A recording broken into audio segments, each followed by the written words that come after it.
আচ্ছা, শ্রাবণ মাসটা মল মাস পড়েছে না? জোরে বলুন হ্যাঁ না না। তাহলে মল মাসে কীর্তন শুনছেন, অপরাধ হবে না? মল মাসে বাবা ভোলানাথের শিবলিঙ্গে জল ঢালছেন, অন্যায় হচ্ছে না?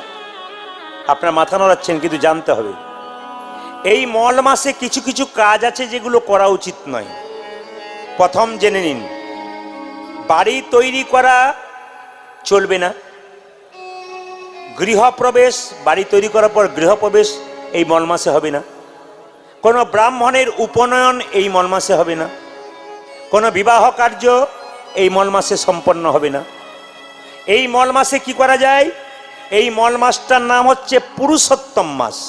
মায়েরা, ভগবান কৃষ্ণ বললেন সবচাইতে শ্রেষ্ঠ মাস হলো পুরুষোত্তম মাস। ভগবানের এক নাম পুরুষোত্তম। তাই এই মল মাসটাতে ভগবান খুব প্রিয় মনে করেন। এই জন্য এই মাসে যে যত কীর্তন শুনতে পারবেন, এই মাসে যে যত কীর্তন করতে পারবেন, ভগবানের কৃপা ধন্য আপনারা আগে হতে পারবেন। এই জন্যে আপনারা মনে মনে ভাবছেন তাহলে শিবলিঙ্গে জল ঢালবো না। 12 জন বৈষ্ণবের মধ্যে প্রধান বৈষ্ণব হচ্ছে বাবা ভোলানাথ। তা বাবা যদি বৈষ্ণবের বশ কৃষ্ণ, সর্বশাস্ত্রে কয় এই সব জানিলহ বৈষ্ণবের আশ্রয়, তাহলে বৈষ্ণব ছাড়া যদি ভগবানকে না পাওয়া যায়, মায়েরা জেনে নিন, আপনাদের এখানে যদি কোনো গরুর হাট থাকে, আপনি একটা গাভী কিনেছেন, একটা বাছুর কিনেছেন, এখন গাভীটাকে দড়ি দিয়ে টানছেন, গাভী কোনো মতেই আসছে না। এক কাজ করুন না, বাছুরটাকে কোলে করে এগিয়ে যান, গাভীকে টানতে হবে না, বাছুরের পেছন পেছন গাভী চলে যাবে। এখানে তত্ত্ব বলছে ভগবানকে ডাকবার আগে এক কাজ করো, বৈষ্ণবের চরণ ধরে যে এগিয়ে যেতে পারে, ভগবানকে ডাকতে হবে না, ভগবান বৈষ্ণবের পেছনে পেছনে নিতাই গৌর হরি বল। এই কথাগুলো মাথায় রাখতে হবে। এই জন্য এই মাসটি হচ্ছে পুরুষোত্তম মাস। মায়েরা জেনে নিন, আপনাদের অনেকের বাড়িতে এই শ্রাবণ মাসটা অন্তত প্রত্যেকটা হিন্দুর বাড়িতে নিরামিষ করা উচিত। এই শ্রাবণ মাসটা একদিকে মল মাস, নিরামিষ করা খুব মঙ্গল। আর একদিকে যদি আপনি নিরামিষ খেতে না পারবেন, বৃহস্পতিবার তো গুরুবার আপনারা নিরামিষ খাবেন, কিন্তু সোমবার সোমবার এই শ্রাবণ মাসে 4টে সোমবার পড়েছে। প্রতি সোমবার বাড়িতে আত্মীয় স্বজন যেই আসুক না কেন, আপনাকে সতর্ক করে দিতে হবে, সোমবার দিন বাড়িতে কোনো দিন কি হবে না, আমিষ হবে না। শ্রাবণ মাসে যতগুলো সোমবার পড়েছে একেবারে আমিষ হবে না। যদি আমিষ করছেন তাহলে বৈষ্ণব শিবকে আপনারা অপমান করছেন। আসলে এই মাসটা হচ্ছে শিবের মাস। ভালো করে শুনবেন, এই মাসটা শিবের মাস। কেন মায়েরা জেনে নিন, এই মাসেই কিন্তু সতী প্রতিনিন্দা সহ্য করতে না পেরে দেহত্যাগ করেছিল। এই মাসটাতেই, এই মাসেই কিন্তু পার্বতী তপস্যার ফলে ভগবান শিবকে পেয়েছিল পতিরূপে। এই মাসেই কিন্তু বাবা ভোলানাথ 20 কণ্ঠে ধারণ করে তিনি নীলকণ্ঠ হয়েছিলেন। এই জন্য এই মাসটা শিবের মাস। এই মাসটা এত গুরুত্বপূর্ণ আপনারা জানেন না। আপনি ঝাড়খণ্ডের পথে যাবেন, এই মাসটাতে প্রত্যেক দিন আপনি রাস্তা রাস্তায় দেখতে পাবেন প্রচুর মানুষ বাঁক কাঁধে নিয়ে জল ঢালতে যাচ্ছে। আপনি বড় বড় জায়গা, যেখানে আপনি দেউলেশ্বর চলে যান মন্দির, আপনি চলে যান এখান থেকে তারকেশ্বর মন্দির, আপনি চলে যান বাবার ধাম, হ্যাঁ সেখানেও বাসুকিনাথ, সেখানে দেখতে পাবেন আপনারা প্রচুর মানুষের ভিড়, লাইন পাবেন না জল দেবার জন্য, এত ভিড়। এই জন্য এই মাসটাকে আপনাদের খুব সতর্কভাবে চলতে হবে। পুরুষোত্তম মাস, এবং এই মাসে আপনারা ভাগ্যবান এবং ভাগ্যবতী যে হরিনাম শুনতে পেরেছেন। দেবকী কৃষ্ণকে জন্ম দিল, যশোমতী কৃষ্ণকে লালন পালন করলো। এবার আপনারা বলুন তো, এই যে তাকান, এমন একজন মহিলা যে কৃষ্ণের সঙ্গে শত্রুতা করলো, কৃষ্ণ কোলে নিয়ে মরতে পারলো, হাত তুলে বলুন সেই মেয়েটিকে যে কৃষ্ণ কোলে নিয়ে মরেছে, বলেন জোরে বলুন। বাহ, ভেরি গুড। একজন বোন এখানে উত্তর দিয়েছে যে সবাই তো কৃষ্ণকে ভালোবাসলো, দৈবকী জন্ম দিল, যশোমতী লালন পালন করলো, কৃষ্ণ কোলে নিয়ে মরতে পারলো না। কৃষ্ণ কোলে নিয়ে মরল কে? পুতনা। স্তনের মধ্যে বিষ মাখিয়েছিল মা। আমার দিকে তাকান, কংস মহারাজের কথাই পুতনা হাজার হাজার শিশুকে মেরেছে, কিন্তু মনে মনে ভেবেছে কৃষ্ণ কই, কৃষ্ণ কই, কৃষ্ণ কই, কৃষ্ণকে মারব, কৃষ্ণকে ধরব। ভগবান বললেন, যদি কেউ প্রেম করে আমার সঙ্গে না পায়, আমার সঙ্গে শত্রুতা করে আকুলভাবে আমায় ডাকতে পারে, আমি তাকে দেখা দিই। এই পুতনা পূর্বজন্মে কে ছিল? বলি মহারাজের স্ত্রী রত্নাবলী। ভগবান বামন অবতার ধারণ করে এইটুকু ভগবান এলেন বলি মহারাজের কাছে। যখন এলেন, বলি রাজার স্ত্রী রত্নাবলী মনে মনে ভাবলো, আহ কি সুন্দর দেখতে, এই ছেলেকে যদি সন্তান রূপে পেতাম, কোলে নিতাম। ভগবান মনে মনে ভাবলো, যাও, সবার অন্তরের কথা আমি জানতে পারি, তোমার মনের ইচ্ছা পূর্ণ করব, একদিন তোমার কোলে চাপবো। যখনই ত্রিপাদ ভূমি চাইল মায়েরা, তখন সঙ্গে সঙ্গে বলি রাজার স্ত্রী চিৎকার করে মনে মনে ভাবলো, এমন ছেলেকে দুধে বিষ মাখিয়ে মারা উচিত, একে দুধে বিষ মাখিয়ে মারতাম, এমন ছেলে হলো। ভগবান বললেন, যাও, তোমার ইচ্ছা পূর্ণ হবে। সেই রত্নাবলী কি হলো বাবা? পুতনা। তাকান, পুতনা স্তনে বিষ মাখিয়েছে।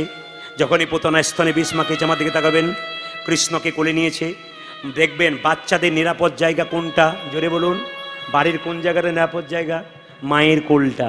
নিরাপদ খাবার কোনটা বাবু? কোনটা নিরাপদ খাবার? মায়ের দুগ্ধ, কোনো ভেজাল নাই। আর মায়ের জায়গা কোল, বাচ্চা দৌড়ে চলে আসে মায়ের কোলে। কেন? এখানে কোনো বিপদ নাই, মা আটকাবেই, ভরসা আছে। এই দুটো জায়গাকে বিষিয়ে দিয়েছে পুতনা। পুতনা নিজে বলছে, আমি অন্যায় করেছি, তবু কৃষ্ণ মেরেছি। লক্ষ্য করুন, কৃষ্ণকে কোলে নিয়ে যখন এরকম করে চুপচাপ বসে আছে, স্তনে বিষ মাখিয়ে মারবে বলে, কৃষ্ণ তখন পুতনার কোলে চেপেছে, চোখ দুটো মুজে দিয়েছে। যখনই চোখ দুটো মুজে দিয়েছে, তখন অনেকে যারা ভক্ত নয় তারা বলল, কৃষ্ণ ভয় খেয়ে গেছে। জগতের মালিক যে, সে কখনো কাউকে থেকে ভয় খায়? সে চুপচাপ চোখ মুজে ভাবছে কি জানেন? ওগো পুতনা, তুমি তো আমার মা নাও, তুমি তো মায়ের নাটক করতে এসছো, তুমি তো মায়ের অভিনয় করতে এসছো। ওগো মা, তোমাকে কি করবো জানো? কোথায় পাঠাবো তোমাকে? স্বর্গে পাঠাবো না নরকে পাঠাবো? যেই না পুতনা স্তনে বিষ মাখিয়ে কৃষ্ণকে যেই না খাইয়েছে, কৃষ্ণ জোরে টান মেরেছে, পুতনার প্রাণ বেরিয়ে যাচ্ছে। পুতনা চিৎকার করে বলল, আমি মরবো, কিন্তু মরার আগে তোমার কাছে একটাই নিবেদন। কি? যেও না, যেও না, নিদয়া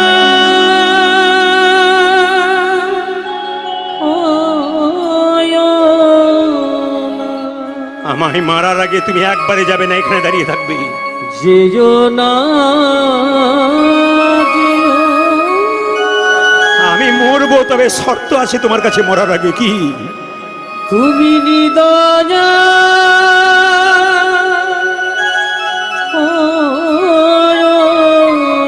প্রভু, তুমি আমায় ছেড়ে যেও না, আমি মরবো। নয়ন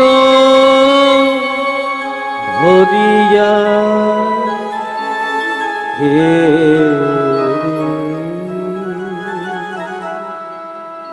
তুমি ক্ষণে দাঁড়া ও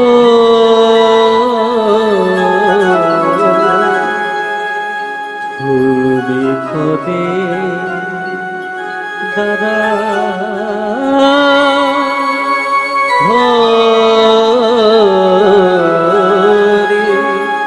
কৃষ্ণ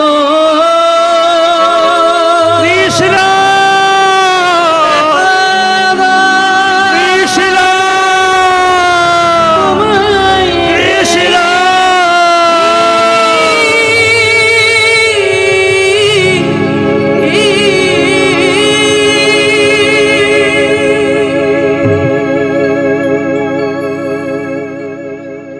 কীর্তন এরকম হতে হবে, কীর্তন এরকম হতে হবে। আমার গুরুজি বললেন, আসরকে স্তব্ধ করে দাও। এখন তাকিয়ে দেখুন, কারো চোখে কোনো দাগ তাকারি নেই, সব এক চোখে তাকিয়ে আছেন, একবারে এক মনে একভাবে। কীর্তন এরকম হতে হবে, ভক্তি ভরে শুনছেন আপনারা। যতগুলো আসর করছি, প্রত্যেকটি আসরে হাঁ করে মানুষ এরকম চুপ করে বসে আছে।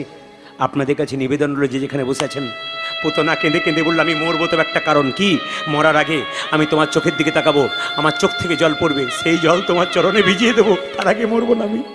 আগে সেই জল দিয়ে তোমার চরণে ভিজিয়ে দেবো, তবে তুমি আমায় মারবে, তার আগে মারবে না। ভক্ত যদি কায় মনে কোনো বাঞ্ছা করে, ভগবানের সাধ্য নয় সেই বাঞ্ছা নাহি পুরে। ভক্ত যদি চোখের জলে ভগবানকে ডাকে, ভগবান কি তার মনের আশা পূর্ণ না করতে পারে? ভগবান বলল, কিচ্ছু দিও না, আমাকে চোখের জল দাও, ভক্তি বলে চোখের জল দাও। হা গোবিন্দ, প্রাণ গোবিন্দ বলে দুহাত তুলে, আমার কিছু নাই বলে যদি আমার কাছে কেউ সমর্পণ করতে পারে, আমি তার হয়ে যাই। একটু প্রমাণ নিয়ে নিন আপনারা। মায়েরা, দ্রৌপদীর যখন বস্ত্রণ হচ্ছে তখন দ্রৌপদী কি করেছে? এক হাতে নিজের কাপড়টা ধরেছে, এক হাতে ডাকছে। নারদ মুনি কৃষ্ণকে বলছে, কৃষ্ণ বলে কি, প্রভু দ্রৌপদীকে তুমি বস্ত্র দিচ্ছ না কেন? অসহায়া নারী। আমি আপনাদের সামনে একটা কথা বলে যাই, দাদা ভাইরা যারা কীর্তন শুনছেন, আমার মায়েদেরকে, আমার বোনেদেরকে এক সময় আপনারা হাত দেবেন না সংসারে। কোন সময়? যখন মেয়েরা রজস্বল অবস্থায় থাকে, মেয়েরা 4 দিন যখন অসুস্থ থাকে, কোনো স্বামী, কোনো পুরুষ সেই মেয়ের গায়ে হাত দেবেন না। যদি আপনি হাত দিয়েছেন, অত্যাচার করেছেন, চুলের মুঠি ধরেছেন, মার দিয়েছেন, গাল দিয়েছেন, জানবেন সেই পুরুষ ধ্বংস হতে চলেছে, 100% ধ্বংস হতে চলেছে। একবারে আসলে দাঁড়িয়ে বলে গেলাম, ওই অবস্থায় মায়েরা অসুস্থ অবস্থায় আছে, সেই সময় কোনো পুরুষ যদি তার স্ত্রীকে অত্যাচার করে, তাহলে জেনে নেবেন তার স্ত্রীর গায়ে হাত দেয়, সেই পুরুষ ধ্বংস হয়ে যায়। প্রমাণ কি? দ্রৌপদীর যখন বস্ত্রণ হচ্ছিল, দ্রৌপদী যে রজস্বল অবস্থায় ছিল, এক হাতে ভগবানকে ডাকছে, এক হাতে নিজের উপর ভরসা রেখেছে। নারদ মুনি বলল, প্রভু 80,000 লোক বসে দেখছে একটা মেয়ের কাপড় টানা হবে, আর তুমি কাপড় দিচ্ছ না। কৃষ্ণ বলছে, শোনো নারদ, আমি দ্রৌপদীর পরীক্ষা নেবার জন্য প্রস্তুত, কিন্তু দ্রৌপদী পরীক্ষা দেবার জন্য প্রস্তুত নয়। এক হাতে নিজের বস্ত্র টেনেছে, এক হাতে গোবিন্দ তুমি রক্ষা করো বলে কাঁদছি। তুমি রক্ষা করো বলে ভগবান বললেন, যে দুহাত তুলে ডাকে না, দুহাত তুলে ডাকে না, আমি তার কাছে যাই না। আমি তার কাছে যাই। আমার দিকে তাকান, যদি কোনো ভক্ত চোখের জলে ভেসে, চোখের জলে ভেসে, হা গোবিন্দ তোমার, গোবিন্দ হা তোমার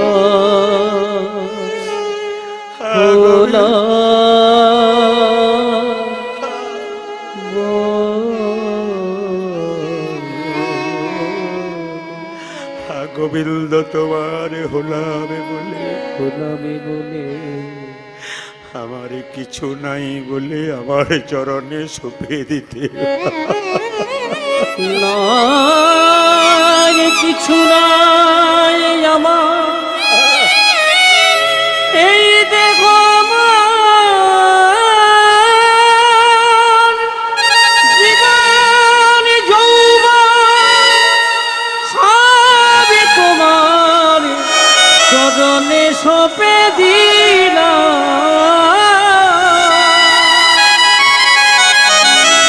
তুমি না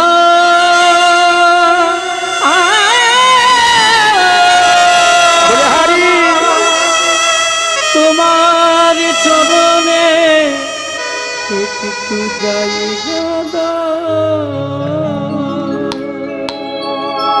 সংসারের জন্য কেঁদো না মা, কেঁদো না মা, যদি কেউ সংসারের জন্য কাঁদে, সংসারের জন্য তবে তার চোখের জল চোখের কোণ দিয়ে বের হয়। যত সংসারের জন্য কাঁদবে,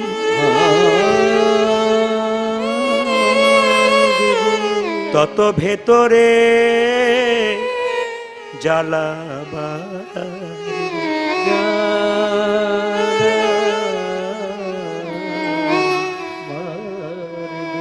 ভগবানের জন্য যে কাঁদতে পেরেছি, তার ভেতরের জ্বালা কমে গে, তার ভেতরের জ্বালা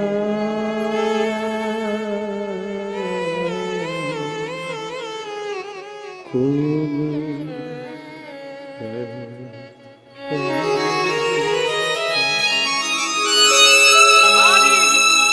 এরপরে আর কীর্তন করা লাগবে? আপনারা বলুন এরপর আর কীর্তন করা লাগবে? আসর যখন স্থির হয়ে যায়, ভাবে যখন বিভোর হয়ে যায়, আর কীর্তন করা লাগে না। আমি ঝাড়খণ্ডের একটা আসরে গাইছিলাম, এরকম ছেলেগুলো গান শুনছিল বসে বসে। যখন প্রেমের কথা বলছিলাম, ভাবে সবাই ডুবে গেছে, তখন দু চারটা ছেলে এসে বলছে, ওই যে লোকগুলোকে স্থির করে দিলেন না, কাঁদিয়ে দিলেন না, আর আপনার কীর্তন করা দরকার ছিল না, ওইখানে আমরা হেরে গেছি, ওখানেই বুঝে নিয়েছি আমরা ডুবে গেলাম, আমরা পাগল হয়ে গেলাম, আমরা আর কিছু চাই না, আমরা কৃষ্ণ বলে শুধু কৃষ্ণ বলে কাঁদতে চাই।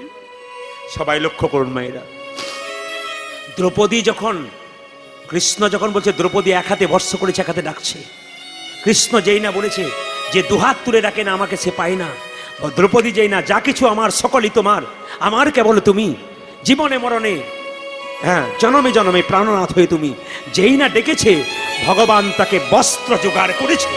তাকান আমার দিকে, দুঃশাসন কাপড় টানছে, 1 ঘন্টা 2 ঘন্টা 3 ঘন্টা 4 ঘন্টা, দাদা আমি আর পারলাম না, কাপড় টানতে টানতে শরীর ক্লান্ত, আমার তৃষ্ণা পেয়ে গেছে, এইবার বাড়িতে আমি জল তৃষ্ণা পান করতে যাব।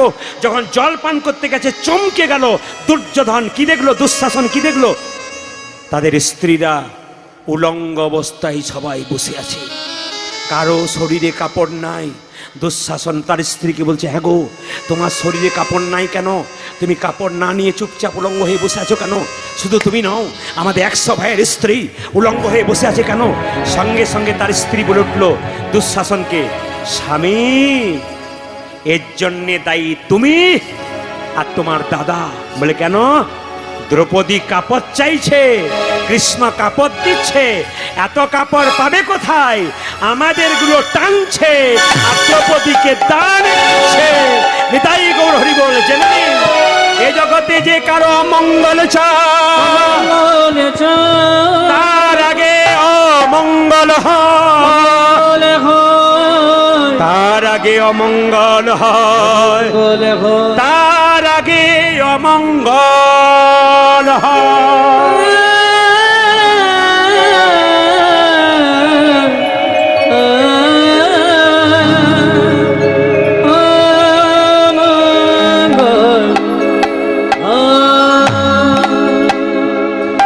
মনোনিবেশ করে শুনবেন। এই ধ্রুবের কথা যখন বললাম, ধ্রুবর বাবার নাম ছিল উত্থানপাদ রাজা। মায়েরা এদিকে তাকান, ধ্রুবের বাবার নাম ছিল উত্থানপাদ রাজা। ধ্রুবের 2টো মা ছিল, একটা সুনীতি একটা সুরুচি। রাজার 2টো বউ, সুনীতি সুরুচি। সুনীতির ছেলেকে মা ধ্রুব, আর সুরুচির একটা ছেলে ছিল। ধ্রুব যখন উত্থানপাদ রাজার কোলে বসে আছে, তখন সুরুচি ছেলেটা গিয়ে রাজার কোলে বসে দিয়েছে, ওরও তো বাবা হয়। তখন ছেলেটা বাবা কি করেছে, ধ্রুবকে নামিয়ে দিয়ে ওই সুরুচি ছেলেটাকে কোলে নিয়েছে। তখন ধ্রুব কাঁদতে কাঁদতে মায়ের কাছে গিয়ে বলছে, মা আমার বাবা না আমাকে কোলে নিয়েছিল, দাদা যখন এলো নামিয়ে দিল, আমার বাবা আমাকে অপমান করলো, আমাকে। মা যদি মায়ের মতো বুদ্ধিমতী হয় তবে ছেলে কৃষ্ণ ভজন পথের পথিক হয়। মা কত বুদ্ধিমতী দেখুন। ধ্রুবের মা বলল, ধ্রুবরে বাবা কোলে নেয় না তার জন্যে কাঁদিস না, আমি কোলে নেই নাই তার জন্যে কাঁদিস না। কত বুদ্ধিমতী দেখুন, ছেলেকে শিক্ষা দিচ্ছে। বাবা মা তো চিরকাল কারো বেঁচে থাকে না, আমিও বেঁচে থাকবো না, কতদিন কোলে চাপবি, তোর বাবার কোলে চাপবি। ওরে ধ্রুবরে, যার কোলে চাপলে আর নামতে হয় না, তুই তার কোলে চাপবি। নিতাই গৌর হরি বল। যার কোলে চাপলে আর নামেতে হয় না, তুই তার কোলে। এই পৃথিবীর ইতিহাস ঘেঁটে দেখবেন, ধ্রুবের মতো অল্প বয়সে ভগবানকে কেউ পায় নাই। মায়েরা, সেই জন্য আপনাদেরকে বলে রাখি, যদি বিনয়ী হন তাহলে ভগবানকে পাবেন, উগ্র হলে ভগবানকে পাবেন না। দেখুন কুরুক্ষেত্রের যুদ্ধে অর্জুন যখন রথের মালিক, কৃষ্ণ যখন সারথি, কৃষ্ণ চুপচাপ দেখছে অর্জুন কি করছে। অর্জুন দেখছে অগণিত মানুষ যুদ্ধ করবে বলে দাঁড়িয়ে আছে কুরুক্ষেত্রে। অর্জুন তখন বলছে, কত বড় বাপের বেটা আছে, যুদ্ধ করবে আমার সঙ্গে? আমি হলাম দ্রোণাচার্যের শিষ্য, আমার গুরু হচ্ছে দ্রোণাচার্য। অহংকার অর্জুনের। কৃষ্ণ চুপচাপ আছে, একটা কথা বলে নাই। এক এক করে সবার শরীর থেকে, ঘাড় থেকে মাথাগুলোকে নামিয়ে দেবো। কৃষ্ণ মনে মনে ভাবছে, বল বল তুই যা বলবি বল। সঙ্গে সঙ্গে যখন অর্জুনের অহংকার চূর্ণ করবে, কৃষ্ণ কি করলো?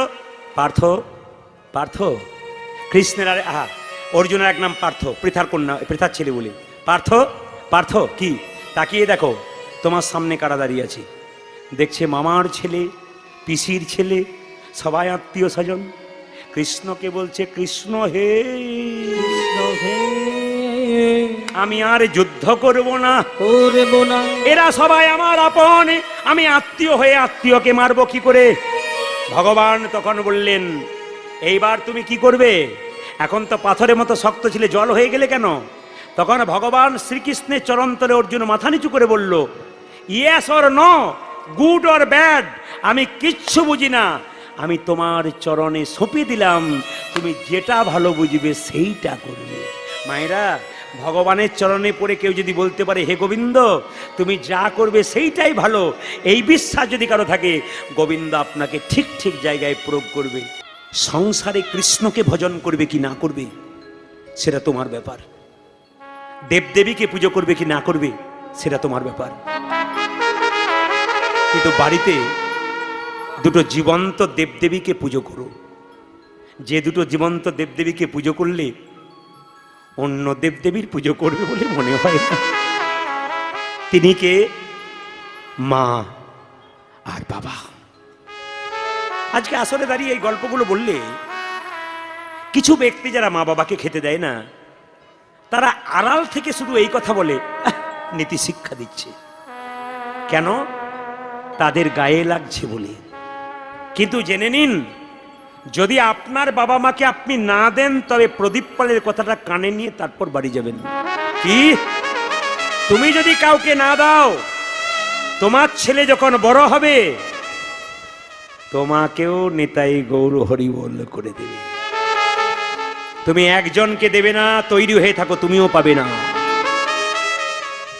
মায়ের মতো আপন পৃথিবীতে কেউ হয় না, পৃথিবীতে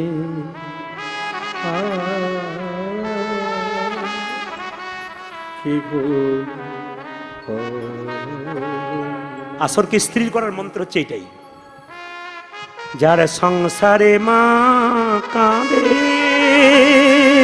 মা কাঁদে, তার সংসারে কোনদিন সুখ হয় না, সুখ হয় না। কেউ যেন মা বাবাকে কাঁদায় না, মা বাবাকে কাঁদায় না। একটা মায়ের কোলে একটা বাচ্চার 10 মাস 10 দিন জায়গা হয়,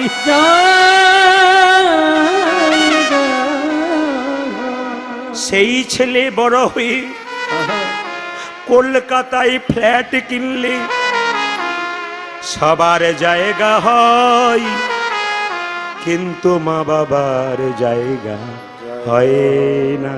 সবার জায়গা হয় বটে, আরে কিন্তু মা বাবার জায়গা সেই ফ্ল্যাটে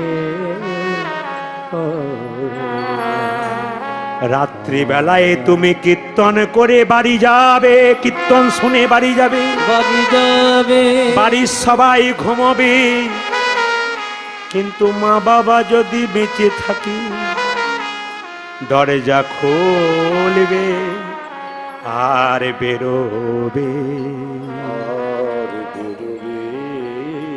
ইনি হলেন মা,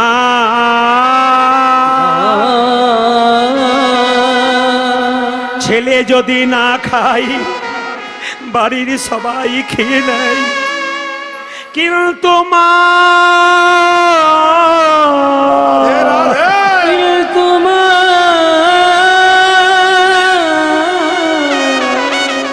কিন্তু মা খাই না, খায় না। আমি আপনাদের কাছে নিবেদন রাখি, তারকেশ্বর মন্দিরে জল ঢালতে যাচ্ছেন, 10 কিলোমিটার হাঁটতে হাঁটতে, এদিকে 10 কিলোমিটার হেঁটে রাত জেগে আপনি বাবার মাথায় জল ঢালতে যাচ্ছেন। নিজের জীবন্ত বাবা যদি একটু জল না পাই তোমার হাতে, পাথরের বাবাকে দিয়ে কোনো লাভ হবে না, লাভ হবে না। পাথরের বাবা যেন বলবে, যেন বলিবে আগে জীবন্ত বাবা মায়ের পুজো কর, আগে মা বাবার পূজা, তবে আমার মাথায় জল ঢালবি, আমার মাথায় জল ঢালবে। যার মা কাঁদে তার জগতে কাঁদে,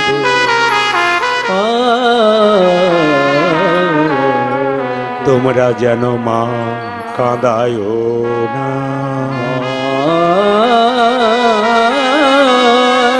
আরে কাঁদায় কাঁদায় না, ও গো মা,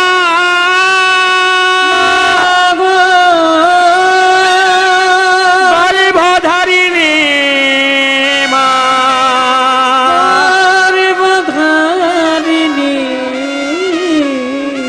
ও গো মা।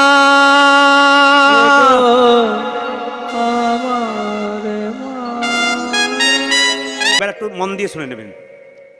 আপনারা যারা বাড়ি বানাচ্ছেন, মুকুন্দ সরকার বাড়ি বানালেন, গিয়ে গিয়ে মন্দির করলেন, এখানে কিছু বাস্তুশাস্ত্র, কিছু নীতিশাস্ত্র, কিছু স্মৃতিশাস্ত্র, এই 3টে শাস্ত্রকে একসঙ্গে মিলিয়ে আমি বলবো। আপনারা যারা বাড়ি তৈরি করছেন, মুকুন্দ সরকারের থেকে শিখে নিন কি বাড়ি তৈরি করবেন। বাড়ি তৈরি করবার সময় আপনার ঠাকুর ঘরটা কোন কোণে রাখবেন। বাড়ি তৈরি করবার সময় আপনার ঠাকুর মন্দিরটা বাড়ির ঈশান কোণে হবে। কোথায় বললাম জোরে বলুন? ঈশান কোণে। এবার এটা কে বলল?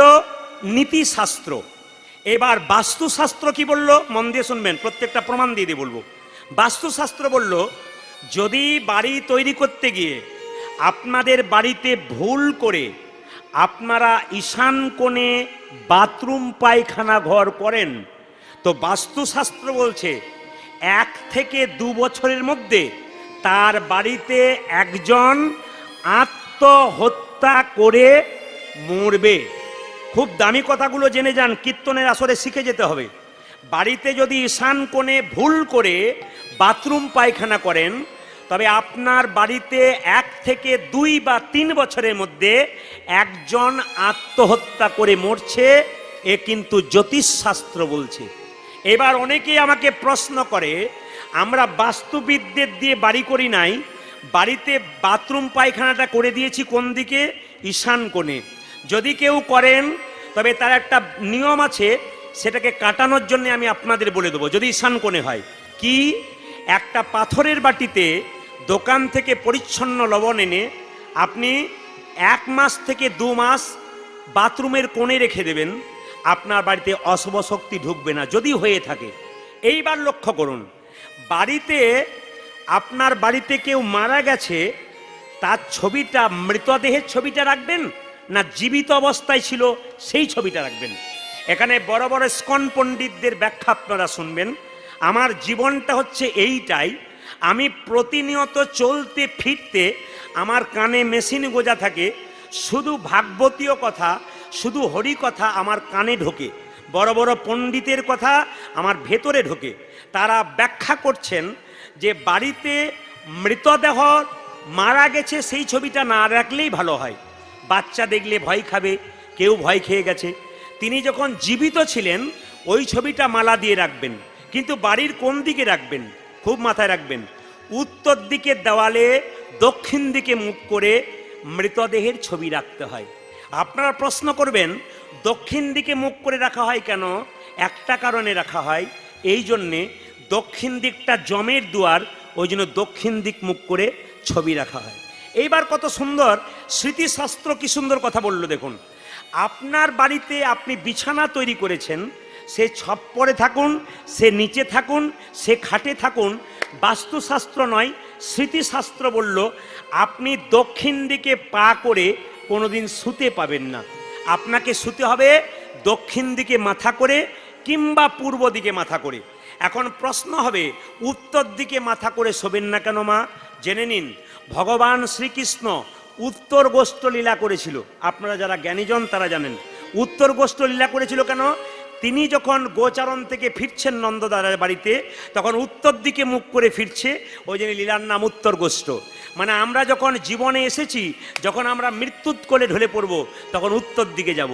কেউ যদি মারা যায়, আমাদের মৃতদেহের মাথাটা কোন দিকে রাখা হয় কারো জানা আছে? উত্তর দিকে মাথা করে রাখা হয়। মায়েরা, দক্ষিণ দিকে মাথা করে শোবেন কেন? দক্ষিণ দিকে আমাদের আত্মীয় স্বজন যারা মারা গেছে, বাবা, কাকা, মামা, মাসি যারা মারা গেছে, সবাই কিন্তু দক্ষিণ দিকে আছে। তাই দক্ষিণ দিকে পা করে কাউকে শুতে নাই, দক্ষিণ দিকে মাথা করে শুতে হয়। আরও বলল স্মৃতিশাস্ত্র, আপনি পূর্ব দিকে মাথা করে শোবেন, আপনার মনে শান্তি আসবে। আপনি পশ্চিম দিকে মাথা করে শোন, আপনার ব্রেনের টেনশন আসবে। এ প্রমাণ দেখে নেবেন প্রতিটি ক্ষেত্রে। যদি মিলে না মিলে, শুধু শাস্ত্র তৈরি হয় না, মিলে যাবে কিন্তু। আবার আপনাদের বলে দিয়ে যায়, আপনি দক্ষিণ দিকে মুখ করে বাড়িতে বসে যদি 2 থেকে 3 মাস বসে বসে দক্ষিণ দিকে মুখ করে খাবার খান, আপনার শরীরে 1000 রোগের বাসা বাঁধবে। কে বলছে? স্মৃতিশাস্ত্র বলছে। আপনি দক্ষিণ দিকে মুখ করে বসে বাড়িতে খান খাবার, 1 মাস 2 মাস 3 মাস দেখবেন আপনার শরীরে বাসা বাঁধবে। ওই জন্য দক্ষিণ দিকে মুখ করে বাড়িতে বসে খেতে নেই, ভোজ বাড়িতে খাবেন, কিন্তু বাড়িতে নয়, এ কিন্তু নিয়ম। এবার লক্ষ্য করুন, মুকুন্দ সরকারের স্ত্রী সকালবেলায় ঘুম থেকে উঠে দরজাতে গোবর জল ছড়া দিচ্ছে, আর সেই সময় মুকুন্দ সরকার বাড়ি ফিরছে। মায়েরা, আপনার তো গোবর জল ছড়া দিন, কিন্তু বলুন তো গোবরটা কেন দিন? একটা গাভীর শরীরে 33 কোটি দেবদেবী আছে, একজন জায়গা পায়নি, তার নাম কি? মা লক্ষ্মী। মা লক্ষ্মী কাঁদতে কাঁদতে বলেছিল, গাভী তোমার শরীরে সবাই জায়গা পেল, আমি জায়গা পেলাম না, আমাকে একটা জায়গা দাও। গাভী বলেছিল, মা লক্ষ্মী থাকার তো আর জায়গা নেই, একটা জায়গা আছে, আমার গোবরের মধ্যে থাকলে তোমাকে আমি রাখতে পারি। স্বয়ং মা লক্ষ্মী গোবরের মধ্যে গিয়েছিল। ওই জন্য গোবর লক্ষ্মী, যে গোবর নিয়ে নাড়াচাড়া করে তার বাড়িতে লক্ষ্মীর আসা যাওয়া হয়। তবে কিছু মনে করবেন না, আপনাদের রামপাড়াটা কিন্তু পুরো গ্রাম্য এলাকা, এটা আমি জানতে পারছি। আমি যেখানে বাস করি সেই জায়গাটা কিন্তু গ্রাম্য এলাকা। আমি দেখেছি আমাদের মেয়েরা সকালবেলায় ঘুম থেকে উঠে গাভীকে বের করে, গাভীকে ঘাস দেয়, খাবার দেয়, গাভীর গোবর পরিষ্কার করে। আমাদের পাশের বাড়ি একটা মেয়ে খুব ভক্তি ভরে করে সকালবেলায়। ও যখন গোবর পরিষ্কার করেছে, কলকাতা থেকে একটা মেয়ে তার পাশের বাড়িতে মাসির বাড়ি বেড়াতে গেছে, ও একটা কুকুরকে কোলে নিয়ে বলছে, দিদি তোমরা পাড়া গ্রামের মেয়ে সকাল থেকে গাই গরু নিয়ে কারবার করো, আর আমি দেখো কেমন টমকে নিয়ে ঘুরে বেড়াচ্ছি। মানে কুকুরটার নাম কি রেখেছে? টম। বলছে দেখো আমি কেমন টমকে নিয়ে ঘুরে বেড়াচ্ছি। তখন সঙ্গে সঙ্গে, তোমরা খালি পাড়া গ্রামের মেয়ে খালি গাই গরু নিয়ে কারবার করো, আর আমি কুকুর নিয়ে কারবার করি। সঙ্গে সঙ্গে পাড়া গ্রামের মেয়েটা শহরের মেয়েকে বলছে, দিদি আমরা গাই গরু নিয়ে কারবার করি, সকালবেলা গায়ের দুধের চা খাই, তুমি কুকুর নিয়ে কারবার করো, নিশ্চয় সকালে কুকুরের দুধের চা খাও। মানে যেমন না হলে তেমন হয় না, যাই শাকে তাই শাক। মায়েরা, গোবর আপনারা দেবেন। মুকুন্দ সরকার যখন বাড়ি ফিরেছে, ছোট্ট একটা গোপীনাথের মন্দির তৈরি করেছে মা, আর সেই মন্দিরে যখন গোপীনাথের ভজন করছে, তখন মালদা জেলা থেকে একজন নবাব, তার নাম হুসেন শাহ, তার পেটে খুব যন্ত্রণা, কোনো মতে ভালো হচ্ছে না। একজন বলল, তোমার রোগ ভালো হতে পারে যদি তুমি শ্রীখণ্ডে মুকুন্দ সরকারের কাছে যেতে পারো। স্বয়ং মালদা থেকে নবাব হুসেন শাহ হুসেন ফকির সেজে এলো, যাতে চিনতে না পেরে। হুসেন ফকির সেজে এসে বলছে, বাবা মুকুন্দ সরকারের বাড়ি কোনটা? ওই যে মন্দিরটা, চলে যাও, দেখবে খোলের শব্দ হচ্ছে, করতালের শব্দ হচ্ছে, ওই বাড়িটা দেখবে প্রচুর লোক লাইন দিয়ে দাঁড়িয়ে আছে, ওই বাড়িটা। মুকুন্দ সরকার যখন গোপীনাথ ভজন করছে, প্রচুর লোক লাইন দিয়ে দাঁড়িয়ে আছে, আর পেছনে দাঁড়িয়ে আছে কে? নবাব হোসেন শাহ ফকির সেজে। আর মুকুন্দ সরকার গাইছে, আর নবাব শুনছে। কি গাইছে? আমার কানু সে বিনোদ রায় গো, কানু সে বিনোদ রায়, আমার কানু সে বিনোদ রায় গো, কানু সে বিনোদ। হ্যাঁ হ্যাঁ, যারা জ্ঞানীজন আছেন, যারা রূপগান শুনেছেন, এটা কিন্তু রূপগানের পদ, ভগবানের রূপের কথা গাইছে। এটা জ্ঞানদাস পদকর্তার যদুনাথ দাস পদকর্তার এটা গান কি বলছে, আমার কানু সে বিনোদ রায় গো, আমার কানু সে বিনোদ রায়, আমার